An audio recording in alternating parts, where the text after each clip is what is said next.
Hi, everyone. This is Marin, and you're listening to Homeschool Unrefined, the podcast where we keep homeschool simple, real, and fun. And this is Angela. You've got episode 129, Why Diverse Books Matter, with Christine Platt. We are going to get to that in just a few minutes.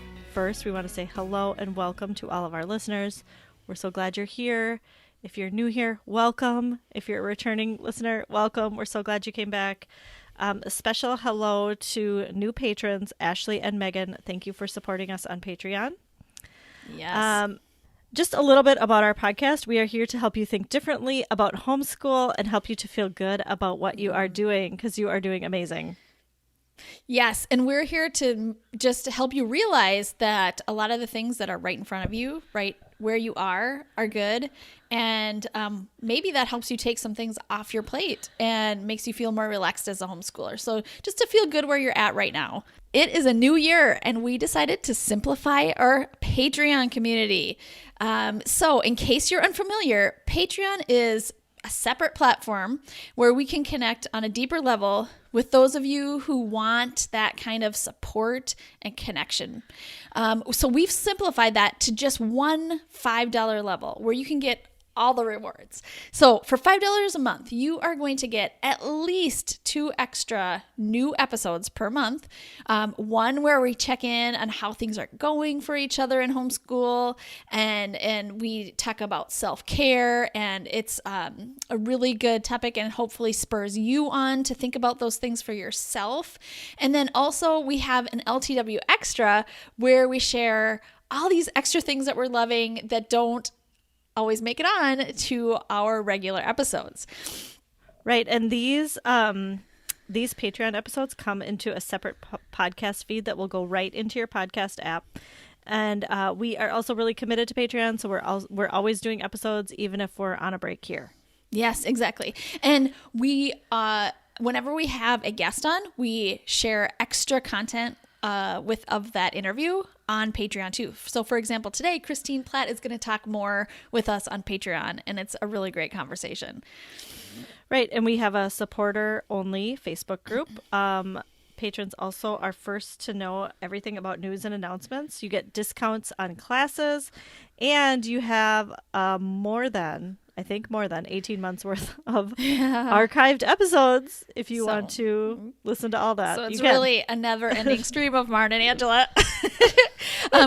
We would really love to have you join us over there on Patreon just to get to know you better. And you can see our show notes for this episode to find a link to join Patreon. And it's patreon.com/homeschoolunrefined.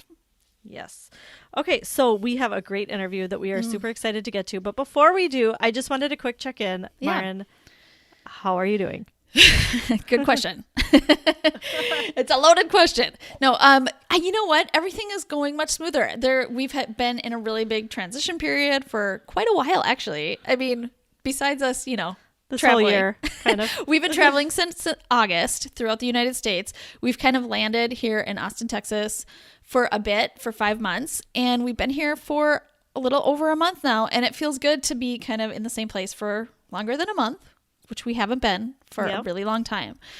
So that feels good. Our kids are connecting with friends now, and that's a new thing. We haven't been able to really do that very much on our trip. And so just to have those connections, it's just priceless. It really is to have connections. So I am working through,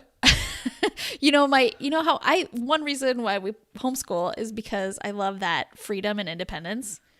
About how we're going to learn and when we're going to learn. And a couple of our kids are now in a co-op where they have a few things that we have to do at home. And I'm learning to let go of my control of those things and just let it happen and take the value from it that it was meant to give me. So I am growing through this process, I have to say. That's awesome. Good for you. It's been good. How about you? How are you doing? Well, great. Today we're having a little bit of a sick day, and I was saying to some friends earlier that it's actually I don't like sick days. I'm just, for the record, I don't like having my children sick. Yeah. However, this kind is, if they're going to be sick, it would be this kind. They're like not that sick. They're Yeah. just a little bit sick. It's my favorite kind of sick. And so it means like we're not really going to do work because I do want them to rest and like rest up and get healthy. For sure. But so that means like lots of Disney Plus today. Yeah. And I am so happy about that. I'm happy about for the break for me. And I'm happy to be able to say, you know what? Everybody's resting today. We're going to do lots of snuggling and Disney Plus and screens. And I'm fine with that. Did Disney Plus know what what a value they're giving to the sick kids of the world? Yeah, right. So this morning my son was like, and he never says this, so I jumped all over it. He said, I would like some chicken soup, and I was like, okay. I actually had all the ingredients. I made chicken soup in the morning. I got out all my natural remedies. Way to go. And we're loading up on all the things. So crossing our fingers that we'll feel better tomorrow. Or so soon. great. So great. Yeah. All right. We are super excited to have Christine Platt here today. We first became acquainted with Christine's work on Instagram. Of course, that's where we find a lot of people we really admire. Her handle is Afro Minimalist, and you should definitely follow her. But Christine is a literary activist and a passionate advocate for educational justice and policy reform. She is a believer in the power of storytelling as a tool for social change. And she writes, she's an author, and her literature centers on teaching history, race, equity, diversity, and inclusion to people of all ages. You may be familiar with her books. She has the Anna and Andrew series, which is for beginning readers, beginning chapter book readers. Exactly. Right? Yep. And then she has a She Rose, like hero with a she. She Rose series also, with some books like about Harriet Tubman, Joan of Arc, Cleopatra, women like that. So she writes a lot of other things too. That's just a snippet. Exactly. But we are so happy to have her here, and you will get to hear her tell you more about herself too in our interview. So we hope you enjoy. Well, thank you so much, Christine, for being here today. We have wanted to have this conversation for a really long time, and we are so happy we get to do this with you. You're the perfect person to be here today. So thank you so much for being here. I'm happy to be here. So maybe we should just start out by having you tell us a little bit about yourself, the work you've done, how you got into being an author and an activist and all the other amazing things that you've done.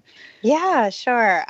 Let's see. So who am I? It's funny. I recently attended this workshop, and we were sort of asked to say who we are and define ourselves beyond our titles. And it was such a useful exercise. It's like, who are you beyond, So let's say, I'm going to say I am a Black woman, a mama to an amazing teen. I'm a minimalist, and I don't know, I'm just trying to, I guess, do my part in bringing a bit of calm to this wild and, crazy journey called life. Yeah. As for my work, I am an author of historic and diverse literature for young people. And I also work as a facilitator for anti-racist workshops and also diversity, equity, and inclusion workshops and training. So I don't know, I guess I began this work many, many moons ago before it was I guess, prominent and profitable as it is now. And I think just like the recent shift in the social and political climate sort of has helped align a number of wonderful people, schools, and organizations with my work. So it's just been a great journey. Awesome. It's great. So we know that you worked at the Anti-Racism Center with Ibram X. Kendi, Yes, the author of Stamped from the Beginning. And yes. we were wondering if you could tell us a little bit more about that experience specifically. Yeah, sure. So that work began in late 2017. I was actually around that time, I was what I call in retirement. I'm using bunny quotes. So it was just, in the sense that I had left the traditional work sector and was writing full time. And when I heard that Ibram and his family were moving to DC to work at American University and to launch the Anti-Racism Center, I reached out to volunteer. And And the next thing I knew, I'd been pulled out of retirement to serve as the center's managing director. So I was the first hire, employee number one, as we like to tease. And I essentially had the honor of helping stand up this amazing center. When I started, we had nothing. I mean, literally just Ibram's goals and visions on a piece of paper. And so like I jumped right in, launched the center's website, social media, and a number of initiatives that are still ongoing, including the National Anti-Racist Book Festival. So the second one will be held this April. So that's really exciting. So cool. Yeah, it was just, it was a wonderful opportunity to work with a number of amazing people and organizations. And I'm just really proud to say that I was part of that, inaugural team and helped stand up the world's first anti-racism center. And, I think if it weren't for my literary career, like taking off and being crazy, I'd probably still be there. But yeah, in the midst of all that happening, the Anna and Andrew series started, the Shiro series, and it just got to be like, I just couldn't do both. Yeah, totally.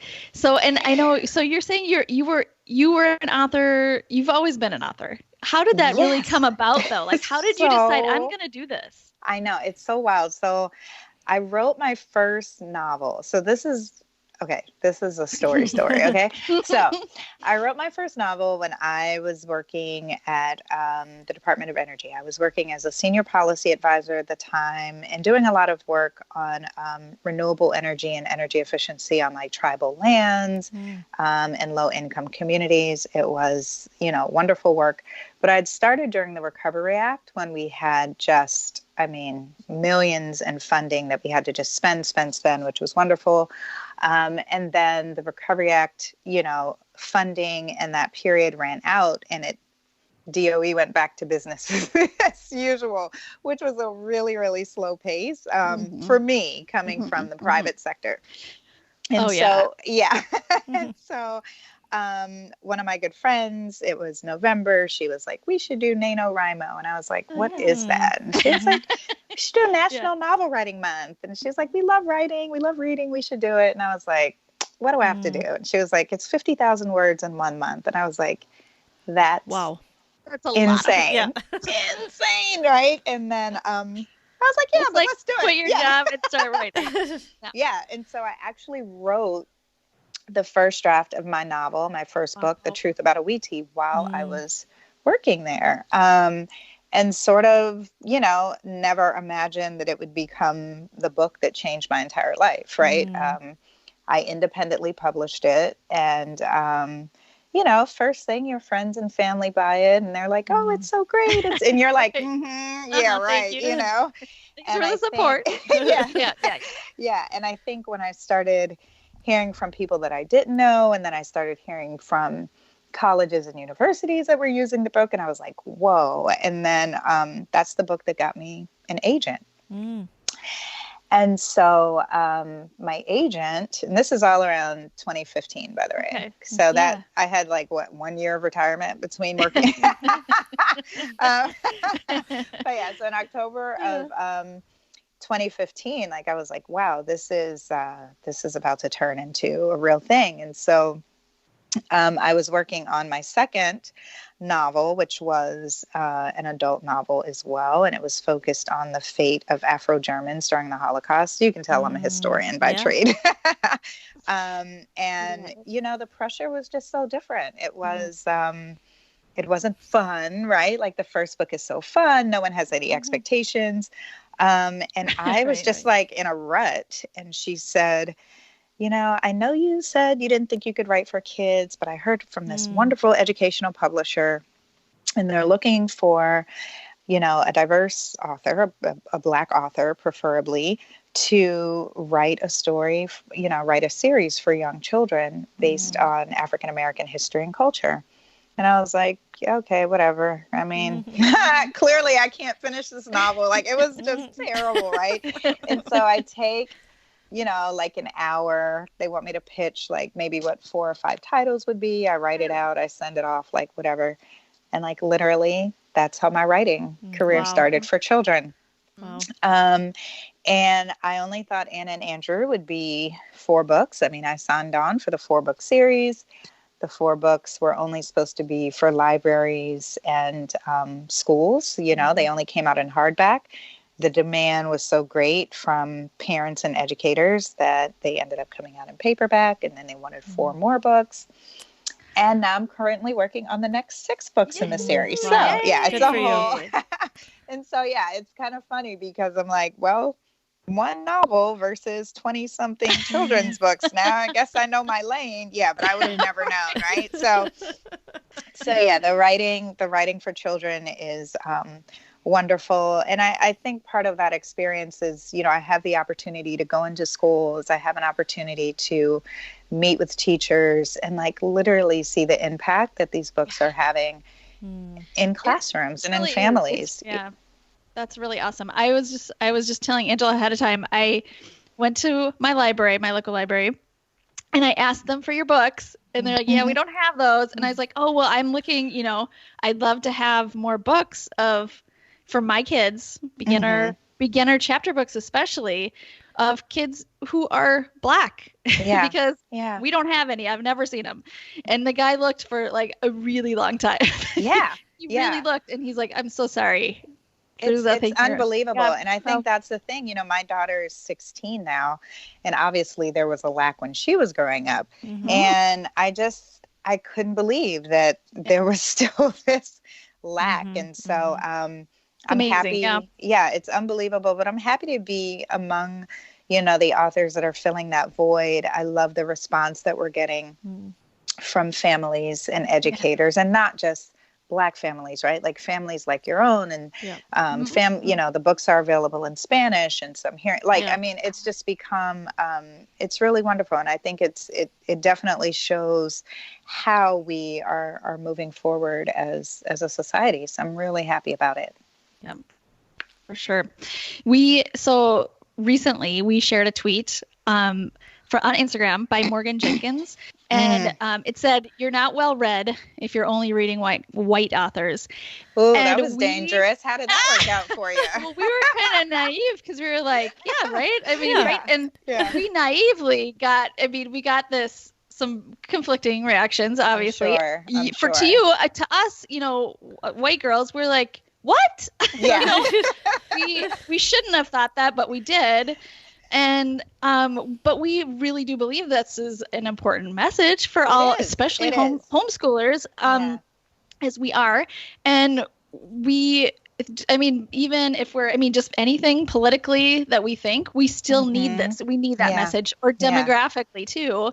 Yeah. And so we just want to hear from you. Why do you think we all need to hear that message? Yeah. And it's so funny. The reason I was teasing you earlier is because obviously if I would have tweeted that, it would have been a very different response, right? Yeah. I think that, you know, Twitter is such this dangerous place. It's like this wonderful place to share information, but it can get so dangerous. Yeah. And I feel like, you know, oftentimes you get a lot of negative reaction and resistance because people feel called out, right? Like people feel called out. They feel challenged. They feel uncomfortable. And so that is the reaction that you get. Now, in the work that I do, I'm used to feeling uncomfortable, so it doesn't bother me. But I think that, you know, like it can be hurtful, right? Like you're trying to share information that you believe is helpful, and you get this pushback.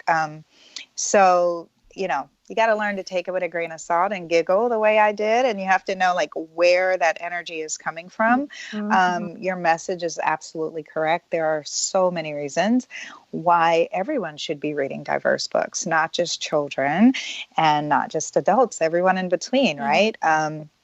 To understand others' lived experiences, to learn and further understand how systemic racism and oppression affect non-white communities, you know, for homeschooling parents to make sure that, you know, you're aware of the world and not unintentionally perpetuating myths and stereotypes onto the children you're teaching. I mean, you know, your own or others, like, I mean, the list goes on and on. But, you know, it really boils down to expanding your knowledge for personal and societal edification. I mean, like, we should all be reading. diverse books, you know, and as a Black woman, I should not just be reading Black stories, and I don't. Yeah. Right. You know? So Yeah. I wish I had seen the tweet. I would have jumped in, but I try and stay off Twitter.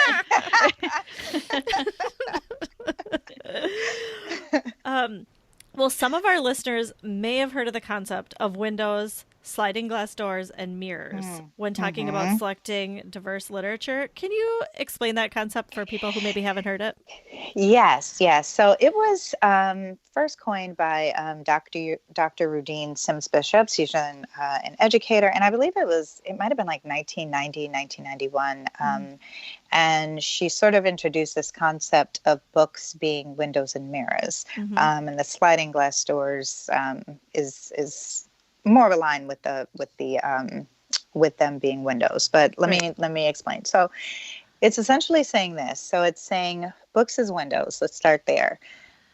Books can be used as an opportunity to view another lived experience, right? Either real or imagined, somewhat familiar or strange. It's like this safe way. I always tell teachers and parents, it's like imagine peeking in to a culture, community experience that you're curious about, right? It's a safe way to sort of look in. And the same goes for sliding glass doors, and that readers can peek in. And if they see something that they really love and they want to be a part of, you know, it's almost like this sliding glass door where they can walk through via their imagination and become a part of the story that they're reading about and experiencing, right? And then books as mirrors, which is a large part of my work, is that it's important for stories to reflect the reader's own life and experiences, and not just in a sort of monolithic way, but also as a part of the larger human experience, right? Yeah. So it's like, and it's really important for children, because you hear from a lot of families that are like, oh, my kid never liked reading until they picked up your book. And I'm like, no, they probably love reading. They were just tired of not seeing themselves represented on the page, right? Like you're always reading about someone else's amazing journey, someone else's amazing tale. And you're like, I just want to see myself as a part of the larger human experience. So that's really what that concept is about. I think it's super powerful and a wonderful way to sort of explain the power and importance of literature and of diverse literature. I love that. Thank you. Yes. So good. I want to talk to my kids about that too more. You know, because it's good for us to know that as parents, and it's really good for us to share those ideas with our kids too. That's like another whole. Because I mean, I think it's natural to sort of navigate towards books that are mirrors, right? Like, and for those families who are diverse families, you know, you may only have mirrors or windows to choose from, I should say, right? So a Black family coming into your library would, you know, they're asking for a diverse book, and there's nothing there, you know, like your librarian is like, I'm sorry, I don't see anything, right? So the only books that they have to choose from are windows, right? And they may not necessarily see them as sliding glass doors, right? So yeah, it's a really, really powerful concept. And I think it's also helpful when you go to choose books, right? Like, am I choosing a window right now? Am I choosing a mirror? Like, what am, you know, it really helps. True. Really helps. So so you can have that variety. You can consciously have that variety. And that's so important, because otherwise you are going to gravitate, whether by choice or just by what's available, to one thing, one type. Yep. So how can we be critical thinkers of our own book choices? Like, what are the qualities of good books that include diversity? Yeah, so this can be tough, right? Because again, there's a tendency to always want to navigate towards familiar stories and stories that are safe, right? So this is another thing that you get with parents, and that I should say that I get with parents are like, well, what if I get this book and then they start asking me about X, Y, and Z, and then, you know what I mean? And then there's this tendency to like, let me just avoid that altogether, right? We're just not going there right now, right? And so, you know, I think it's helpful to consider the lesson, history, or experience that you're hoping to teach or learn about with the book. I think, you know, that's that's probably like the number one tip of advice that I would give, right? So if you're going to look for a book, you're not just saying like, okay, I'm going to look for a diverse book. Like, what do I want to teach? Right. Yeah, I have a number of just wonderful families that follow me on Instagram, and we have conversation. I mean, my DMs, like I probably am in my DMs more than I text, right? Like I'm having all these conversations. Yeah. And I had this one white mama, she wanted to really talk to her children about slavery and that experience, but wasn't quite sure how to really go about that, right? And so we had her son, I think he was 5, he read Going to Ghana. And it was an opportunity to really talk about slavery and, the transatlantic slave trade in a very safe and comfortable way. And then I always, I have the books begin with joy and end with joy. So, there might be like, it's 4 chapters. There might be, I think in chapter, chapter 3, maybe they're visiting the slave castle and the kids are like, oh my goodness, this is so scary, and the guide is like, there's no need to be afraid. These times have long passed, now this is where we come to honor our ancestors, and you know what I mean? And then they end up celebrating and dancing in honor of their ancestors. And when I read that book in classrooms, what I do is I turn on music when the book ends and we all dance in honor of our ancestors. You know what I mean? So I think it's like, what is the story that you want to tell, that you feel comfortable reading to your children, and like, what level are you know what I mean? There's like, love it. There's a Harriet Tubman reader for early readers, which is 4 chapters. It might be 900 words. And then I have a Harriet Tubman reader for advanced readers, which is like 4,000 words with definitions. You know what I mean? And so the idea, I think, with all of these stories, especially when teaching about history and lived experiences, is expanding upon their knowledge over time. I'm thinking like red flags. I mean, that's kind of also subjective, right? But exactly. I mean, I think the only caveat that I could sort of give in that regard is to be mindful of books that only tell and show lived experiences through trauma, right? So there's this tendency there's a lot of diverse books that tell stories through trauma. And I think it's really important to show that all communities and all families experience trauma, but they also experience joy, right? So joy needs to be reflected in your diverse library collection. Is that helpful? That's helpful. That's very helpful. Okay. Yes. Thank you. Yeah. You're welcome. So can I just clarify a little bit? Not just maybe reading books about slavery, if that might be right. Yeah, but finding books, and this is challenging because it there's not your books are not in all the libraries, or there's just not there aren't a lot of books that libraries are choosing that show families just living life in a joyful way. Living life. I have a funny story to tell. So one of the books in my series is called A Snowy Day. And in A Snowy Day, it's literally like what my daughter experienced with her friends growing up here in DC. When it snowed, all the kids would get outside and they would play together in the neighborhood, and then they would make snow cream, right? And so I turned in the first draft of the manuscript, and the publisher is like, so all these books kind of teach a bit of history. It's like, can you just weave in a bit of history? And I'm like, into a snowy, I'm like, can't they just play in the snow and have fun, right? And so let the kids play. Just let them have fun, right? Yeah. But I think that's like an example of like just this pressure to like, I'm like, I just wanted to show a bunch of diverse kids playing in the snow and having fun, which is the lived experience that I wanted to show, right? I ended up just saying, like, I think they kept a snowball in the freezer for their cousin who lived in Trinidad because it doesn't snow or something like. But it's like, how far can you? Wow. But so finding stories that aren't just talking about slavery and aren't just talking about MLK and aren't just talking, what I mean? Like, just regular stories reflecting lived experiences is so powerful. Right. That's good. So awesome. How do our own book choices affect our kids' choices and our kids' worldviews? Yeah. So I think, again, this leads you to, sorry, I don't know if you can hear that fire engine. I'm That's like all in right. DC. Okay. So yeah, I mean, I think again, that goes back to the tendency wanted to navigate towards familiar stories, right? And so the stories that you're picking are only reinforcing some of the values and stereotypes and myths about your own community, right? And then they in turn end up affecting the books that you pick for your children. It's like this cyclical sort of, you know, Yep.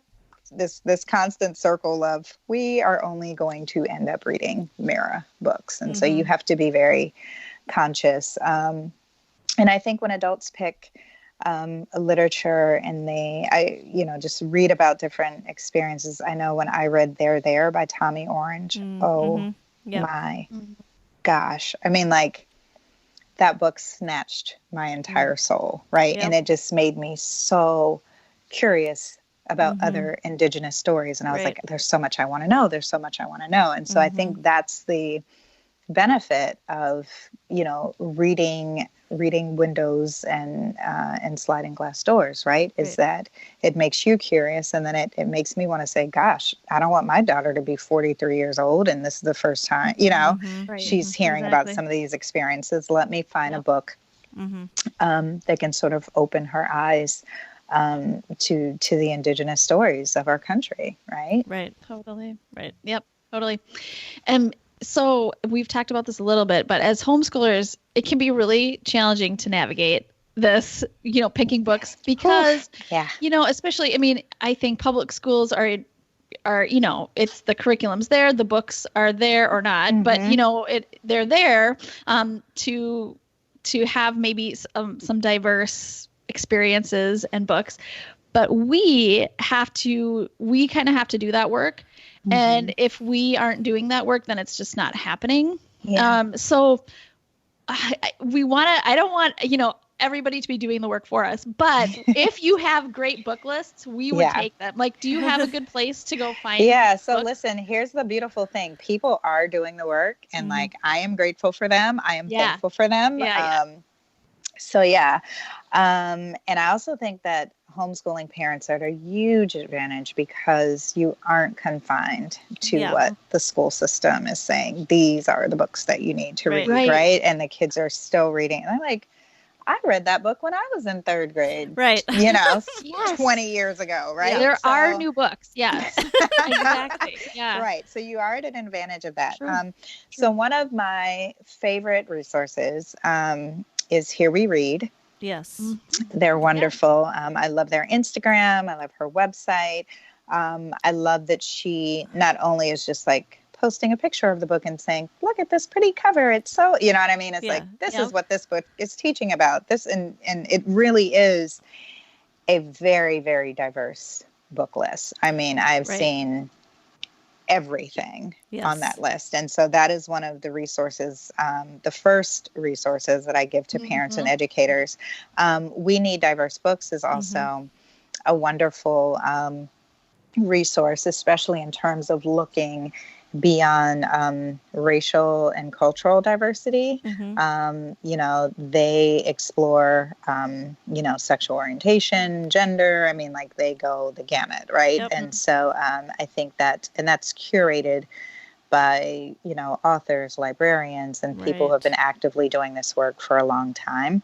I would also recommend just looking at reviews, right? So some of the reviews on Amazon and Goodreads, and I look as an author to make sure that, like, I am not either unintentionally missing something or unintentionally being offensive or you know what I mean? Because I like to see, like, what are parents really looking for in these children's books? And, reviews can provide a lot of really good insight, right? It may have 5 stars, and you may always say, like, if you're looking for more critical sort of analysis and critique of a book, like, look at the 3 stars and below, because they'll say, like, well, I really like the diverse characters in this story, but, the kid was kind of bratty, and that wasn't, those aren't the, sort of, you know what I mean? Like, so they sort of speak, they sort of speak to that. I've found them very helpful, and I'm not even super old. That Amazon like wasn't around, that would have been so helpful. Yeah,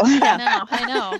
Yeah, right. Yeah, But totally. yeah, so look at some of the book list, and like even a Google search of diverse books for kindergartners, right? Like there are tons of people out there doing the work, because so many people have the exact same question that you have right now, which is like, where in the world do I start with this, right? There's so many, there's so many choices, and I want the good ones. Like I want the good curators. I have to say, Here We Read and what was the other one? We Need Diverse Books.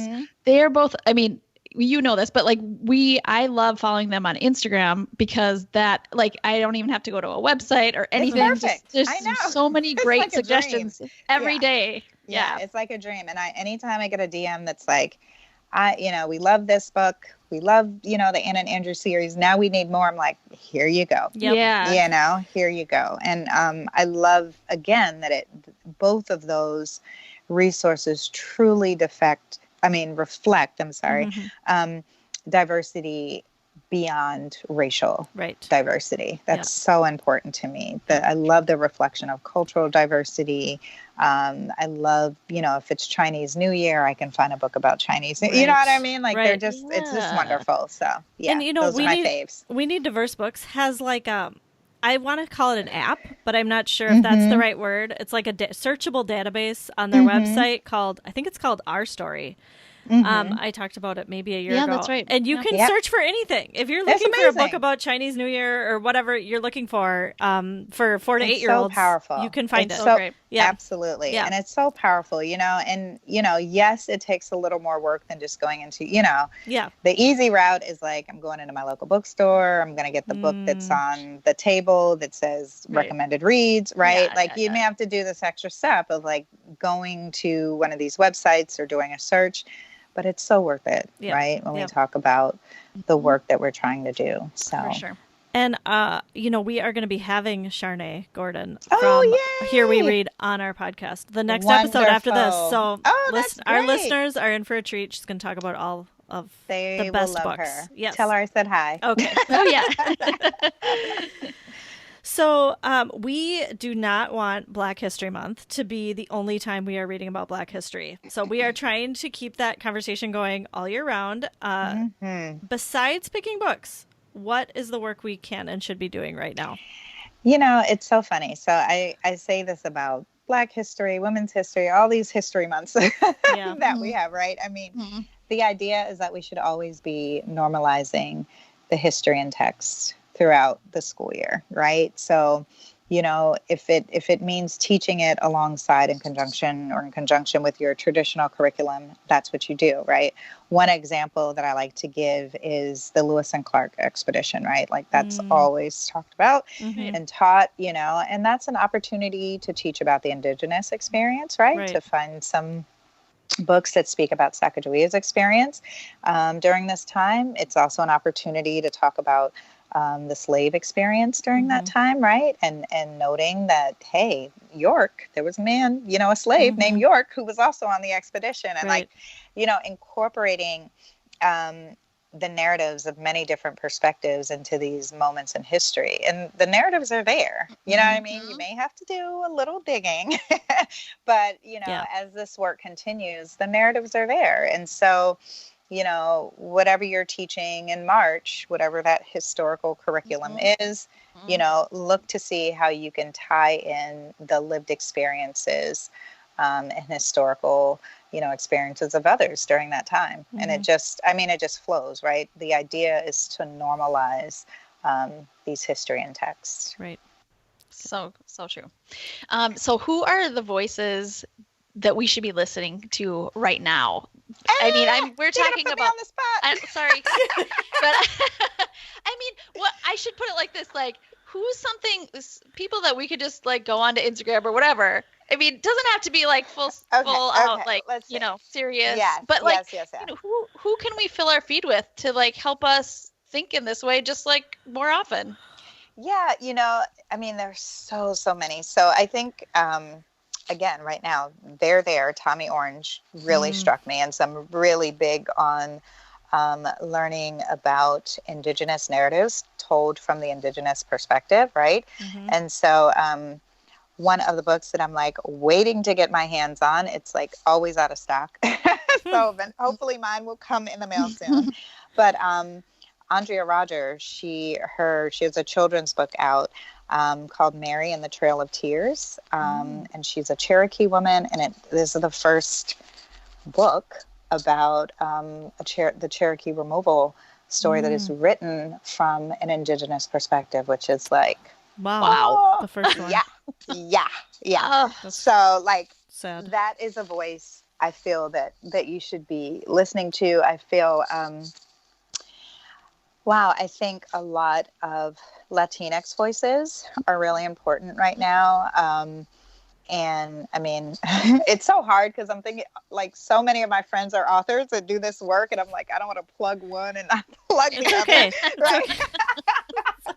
But again, I think, either using the search feature with We Need Diverse Books or looking on Charnay's page, it's like, look to see like, what is the one thing that I really don't know about, right? Like, what is an experience that I have no clue about?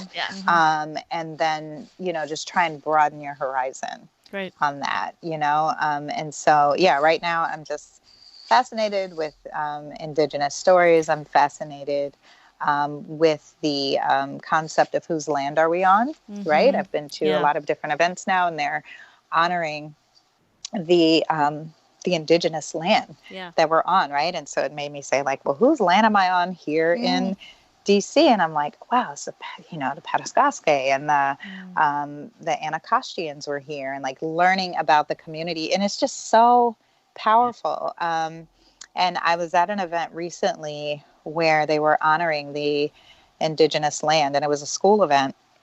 I'm actually at my daughter's school. It was right before a concert, and there were actually members of that community that were in the audience, and their mouths, they were like their mouths fell open and they clapped. And I was like, again, to remember, like, there are still Indigenous people who are here, right? So it's like reminding people to just be aware of others' lived experiences. So, Thank you. Yes. Well, Christine, we've loved having you on, and we would love it if you could tell our listeners where they can find you, like on social media and your website and your books.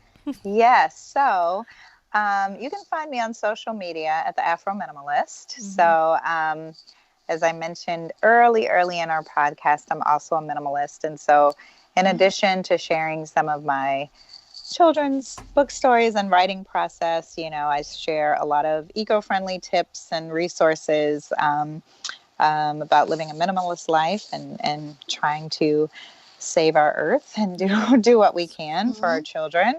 My website is christineaplatt.com.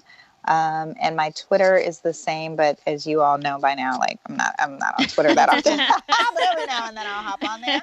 But yeah, I'm pretty active on Instagram. I think it's a wonderful community. I've met so many wonderful parents and educators, and if anyone has any questions, they can DM me anytime. I answer all my DMs directly. And so, this was great. I hope the information that I gave was helpful. And, I feel like homeschooling parents really are at such an advantage. And I love that you all, are taking this opportunity to just unite this community. And I hope you all understand just how empowered you are. Yeah. This is one of the reasons we're homeschooling. So, so we can provide a different experience. So, Absolutely. So thank you. Thanks. Thank you so much. Hey, friends. We wanted to let you in on something great we have created just for you. Are you trying to find that balance with homeschool, technology, and life? Maybe you're completely overwhelmed by all the seemingly educational apps out there. We're here for you. We have carefully curated our favorite apps in a special guide with you in mind. This guide has all of our favorites organized by category, and everything is hyperlinked. It's so easy to use, and it includes a key to let you know which apps are free and which ones aren't. Hint, a bunch of apps are free. Plus, you'll get lots of listener recommendations too. Best of all, it's just $5, which means it's affordable for you and it helps support us do what we do here at Homeschool Unrefined. Win-win. And this month, patrons get it for free. We've seen how much incredible learning happens when our kids get connected to the right apps, and we can't wait for you to experience it too. Go to homeschoolunrefined.com/app guide, or if you'd like to become a patron and get the app guide for free plus a whole lot more, go to patreon.com/homeschoolunrefined. All right, let's move on to loving this week. Angela, Yes. what are you loving this week? Okay, I am loving a podcast. It is called How Not to Travel. Nice. Have I talked to you about You've this before? told Maren? me about it, and I told you about it. Okay, all right. So this is a travel podcast. Okay. And I don't want that to turn you off if you're not a traveler, because I think everybody should listen to this podcast. It's new and it's short. They're like 10 to 15 minute episodes every Nice. other week. So I think you can handle it. This is about how to. So first of all, the host is Dr. Kiona. She has an Instagram page, which is where I first heard about her too. So she talks about how to travel in a respectful way that is respectful to the local people of that culture, and how to travel sustainably. And so I am loving every episode because, you know, we travel, you travel, and it's giving me new things to think about that I hadn't thought about before. Oh, that sounds which awesome. I really appreciate. So I'm just going to tell you the titles of the episodes that she has so far. Travel Privilege, which was great. I want that one. Yes. Yep. Who Gets to Be a Local? Like who are the local people? Like what do you call us? Who gets to be called a local? Sustainable travel, managing expectations, traveling like a local. The problem with doing it for the gram. Love And it. then travel safety. So I am loving it so much. It is a must listen for me, and I think travelers and non-travelers should definitely listen because she's really smart and she's sharing her wisdom with us. Yeah. And I appreciate it. Oh, I can't wait. Yeah, those sounds great. And 10 to 15 minutes is so doable. So doable. Oh, my goodness. Yep. Love All it. right. Okay, thanks. Maren, what are you loving? Okay, I am loving this thing that I got for my child, which Instagram suggested I would like. And of course, they were right. And if you are a Patreon, you've heard me say this already, a Patreon member. It is a sensory sock, is what it's called. Sensory sock. Okay. It's not an actual sock for your foot. It's for your whole body. It's almost like a blanket that you slip into, kind of. It's really hard to explain. It's a stretchy material. It has, and it's kind of like, picture this. 2 rectangles of material Okay. Yep. sewn together. Yep. And then there's like a slit kind of down the middle where you stick your body in. And then you can even like put it around your shoulders once you're in it. And then you can button it up. So like you're in this like double blanket almost. You're Like in a the cocoon. inside. It's like a cocoon, exactly. Yeah, it feels Yeah. and it's stretchy. So they have different sizes. So I got the one for 6 to 9 year olds for my 9-year-old because she's kind of on the probably smaller side. So I thought 6 to 9 would be great for her. And then it's it's like almost exactly the right size for her where she can kind of push out and feel a little pressure. And so for a sensory seeker, this is really therapeutic. And my daughter just like, as soon as it came in the mail, jumped right into it and ran around with it and did somersaults. So you can play in it too. And Yeah. then also, it's really, really feels good when it's time to calm down too. So like it's, because sometimes a hard part for kids about calming down is it's like their body is still feeling all the activity that they just did, and to have something like heavy, a little bit heavier pushing on you, just feels really calming. So Yeah. Anyway, so she sometimes sleeps with it on, Really? or she'll watch movies with it or whatever. So it's been really great. The really things great. people think of and invent is just like amazing to me. Yeah, I know. I'm amazed by this. Yeah, and like we were talking earlier that it was kind of like it's kind of like a weighted blanket in that it gives you that pressure, the feeling of pressure, but like the difference is you can run around with this thing on, or you can move, and it's great. So Yeah, and it's not also heavy. it's not heavy either. So yeah, we can travel with it. We have a weighted blanket for her, but we did not bring it traveling with us. So this Yeah. is a super easy thing to just stuff in a bag, Right. A suitcase or something. So Right. yeah, I love it. And you got this on Amazon. yes, Okay, so we'll put a link in our show notes. Yep. It'll also be in our Amazon store. exactly. You can find it there. All right. Well, thank you everybody for listening. And you can find us on social media. We are at Homeschool Unrefined on Facebook and Instagram. We also have a website, homeschoolunrefined.com, where you can find links and show notes for each episode. And we will see you next time. Thanks for listening.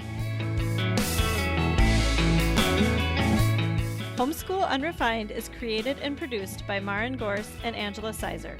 Ethan Miller is our editor, and Amanda Ginn is our VP of all the important things.